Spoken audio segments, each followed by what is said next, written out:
Welcome back to Ray's Create Cards, and today I thought we'd do something just a little bit different. Just got this stamp set recently, and I've had a little bit of a chance to play with it. In fact, my son's birthday is this coming Saturday, and I wanted to use this for his birthday, and I'm sure I'll be using it for Dillard's birthday later this year.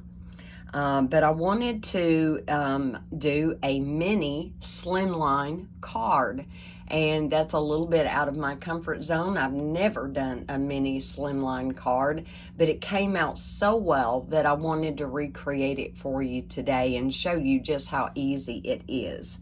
Okay, so we're using the Hats Off stamp set and dies, and as you are seeing here on your screen, if I can keep the glare off of it, you've got so very many options just in the stamp set. But the dies also are amazing. Let me show you. You get 15 dies. You get all different kinds of sizes of badges. You get the little star, the bison, a little mini hat, thunderbolt, all kinds of neat things. And when you cut out the hat, it really does put that authentic stitching look into the hat. For today's card, what I did is I did a two-toned hat. He is a Dallas Cowboys fan, and so I thought I would do it in the Night of Navy and the Smoky Slate cardstock today. Okay, so you're gonna start out and you're gonna cut your card base, whatever color you choose, at 6 by 6. It's very straightforward, and if I can kind of get it to show here, I have scored it in the middle at 3 inches. So we're going to fold and burnish this. Let me get my bone folder. Just burnish those lines really well. I love our thick cardstock though. Makes for great card making, doesn't it? All right, we're going to fold and burnish that.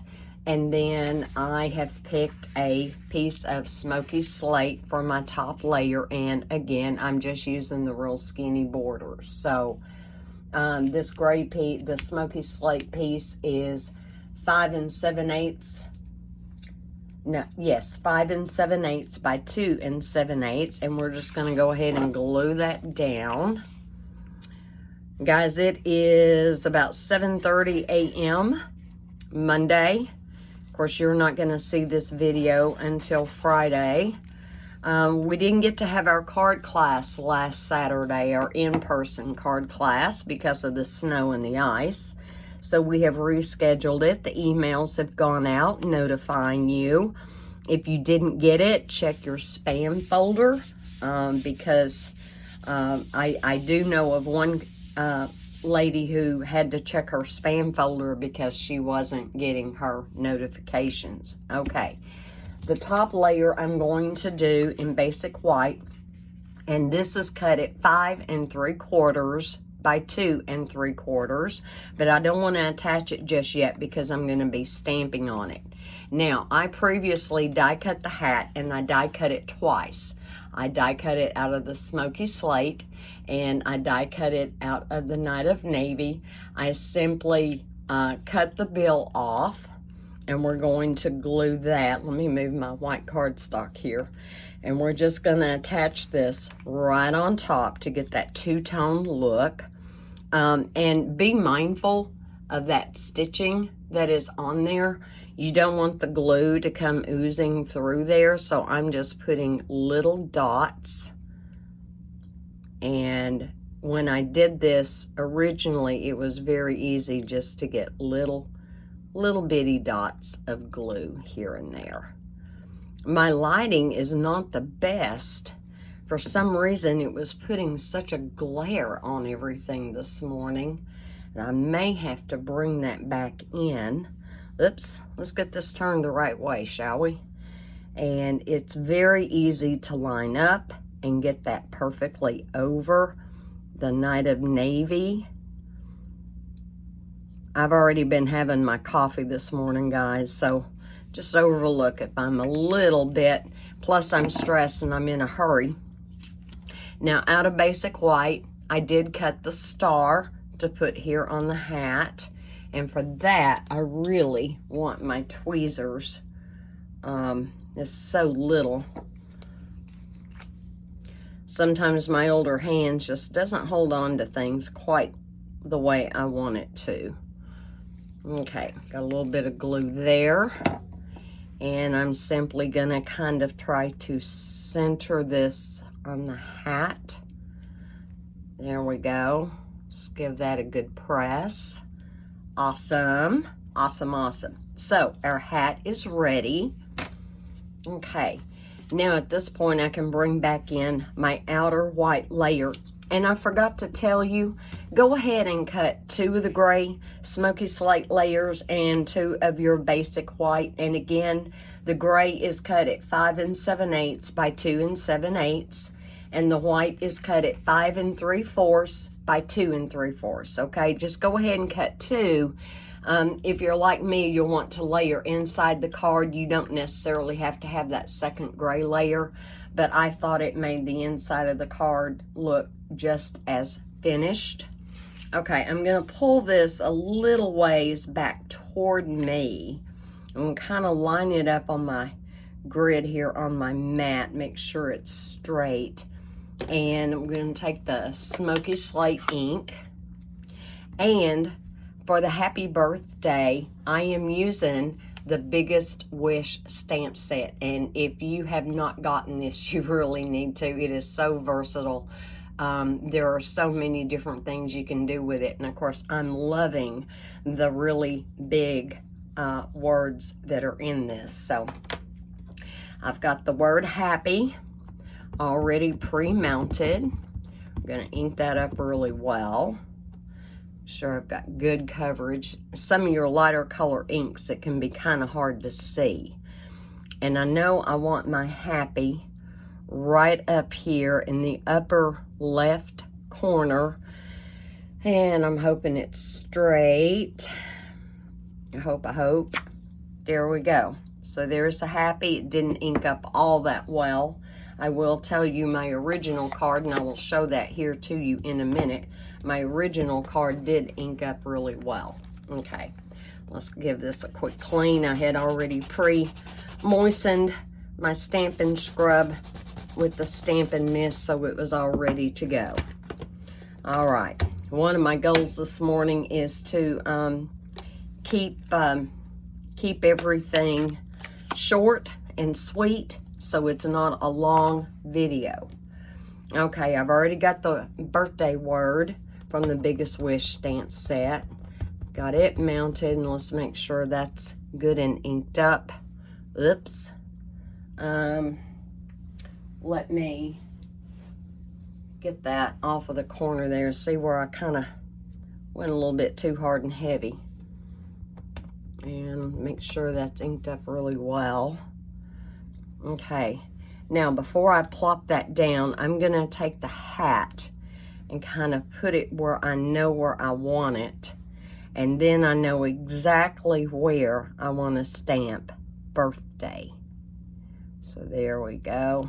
Give that a good press. Hold that for just a second. There we go. Yep, yours truly. I've got to get ready for work here pretty soon. I've got to get my shower. I always take sliced apple with me to work. And I've got to have time to get that cut up. And it's getting to be my go-to for lunch. All right, so now we've got that clean. I'll lay that to the side. I'm going to put these to the side. And now it's time to assemble. And so I'm going to take my 6x6 base. I'm going to go ahead and glue on this top white layer. When y'all are doing this, you know, there are all kinds of little tips and tricks to help facilitate the easy application of your layers. And I didn't burnish mine hard enough to make this really go flat. And if that bothers you, just take and fold it out. Now it's flat, and you'll be able to see exactly where your layer goes. There we go. Is it straight? I think so. I think we're good there. Not perfect, but it's good. Very good. Oh, oh, oh, oh, oh, oh. Don't know what that is. I have no idea. Oh, no. I got a goober on that end. Oh, heavens to Betsy. I suspect that is ink, and I don't know. Will the hat cover that? Oh, yeah, the hat will cover it. No worries. Oops. I have no idea what I did or where it came from. Isn't it funny how that can happen in our card room, right? And again, you got stitching on the hat. And so I simply avoid those areas and just put little bits of glue, not enough to ooze out, but definitely enough to hold. And that is one thing that I really, really like about our Tombow glue. It's so strong and you don't have to have a whole lot. Okay, let's get that bad boy covered up. There we go. And this will simply go into my idea box along with all the cutting measurements and everything, so I can recreate this at a future date, probably with there's a little something on that star and it wasn't there before. There we go. I got it. If I can get that to release. There we go. All right, let's do the inside really quick. And I've got my smoky slate, and we're just gonna put enough glue on there to hold that in. There we go, good enough. Okay, let's get that in there. Now on my original card that I'm actually going to send him, and I swear on my time, I had everything good and clean. In fact, I cleaned up last night when I got done with his card. Time has a way of slipping up on me, and I'm sure it does a lot of us. So I realized, oh my heavens, I have got to get that in the mail. And I don't even have my words written on the inside of it yet. All right, here is our basic white layer. Make sure that's good and straight. Press that down. And now my inside is ready for my sentiment. And you absolutely could add another sentiment on the inside if you wanted to. I am electing not to because honestly, that's not just a whole lot of room to write a sentiment. But if you're not going to do anything more than just say, you know, love Ray, then yeah, by all means, go ahead and find the sentiment of your choice to put on the inside. And I'm going to try to kind of get this burnished again since I flattened it out. I'm going to turn that over. But this has got such a nice feel to it because of all the layers. It's actually got a little bit of heft. Let me show you my original card. It actually came out better than this one as far as the stamping goes. But as you can see, the happy stamped really well. Yeah, and I did the inside the same way that we just did. All right, now the other part to this, and it will be a separate video, is how to make an envelope to fit. And it's actually really, really easy to do. Although you do have the choice of using a regular number 10 business envelope. It'll be a little bit longer than what you need. The slimline cards, the regular slimline cards, do fit perfectly into the number 10 business envelope. But anyway, you guys have a wonderful Monday. Yours truly gets to call to see if we are up for jury tomorrow. So we'll see how that goes, but I hope y'all have a very blessed day. Do be safe, and I will talk to you later. Bye.